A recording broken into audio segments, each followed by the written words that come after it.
નમસ્કાર દર્શક મિત્રો, અમારી યુટ્યુબ ચેનલમાં તમારું સ્વાગત છે.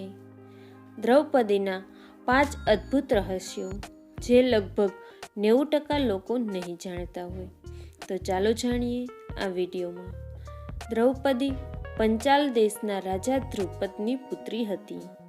દ્રૌપદી એક દેવી છોકરી હતી જે અગ્નિમાંથી જન્મી હતી. દ્રૌપદી અગ્નિવેદીથી એક યુવાન છોકરી તરીકે દેખાયા હતા.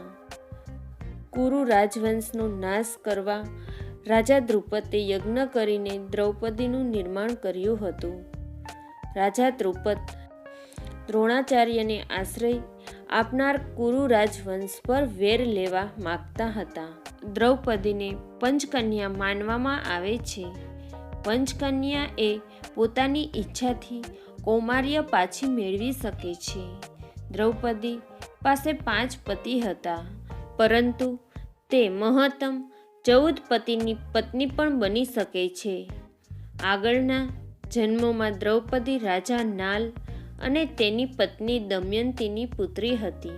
દ્રૌપદીનું નામ તે જન્મમાં નાલાયની હતું. ભગવાન શિવના આશીર્વાદ મેળવવા નાલાયનીએ કડક તપસ્યા કરી. જ્યારે ભગવાન શિવ ખુશ થયા, નાલાયનીએ તેમની પાસે આશીર્વાદ માંગ્યા કે આગામી જીવનમાં તેમને 14 ઈચ્છિત ગુણો સાથે પતિ મળશે. દ્રૌપદીને 5 પાંડવોથી 5 પુત્રો હતા. યુધિષ્ઠિરના પુત્ર પ્રતિવિનિધ્ય, ભીમનો પુત્ર સતકોમ, અર્જુનનો પુત્ર શ્રુતકર્મ, નકુલનો પુત્ર સતનિક અને સહદેવનો પુત્ર શ્રુતસેન હતો. ઊંઘતી વખતે આ બધા પુત્રો અશ્વસ્થામાના હાથે મૃત્યુ પામ્યા હતા. દ્રૌપદીના ભાઈ ધૃષ્ટદ્યુમ્નનું મોત પણ અશ્વસ્થામાના હાથે થયું હતું. 5 પાંડવોમાંથી દ્રૌપદી અર્જુનને સૌથી અધિક પ્રેમ કરતી હતી.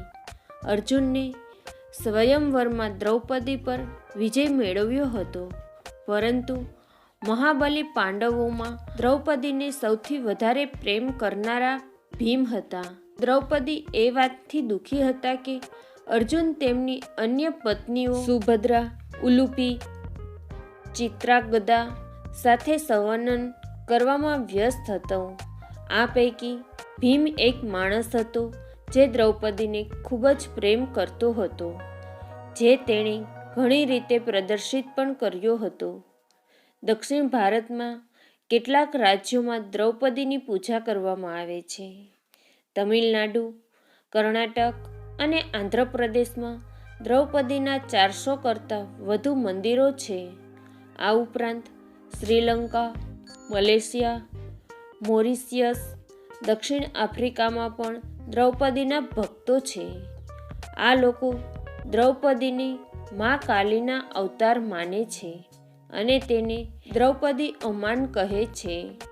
મિત્રો, મારો આ જો વિડીયો તમને ગમ્યો હોય તો પ્લીઝ લાઈક, શેર અને સબસ્ક્રાઈબ કરવાનું ભૂલશો નહીં.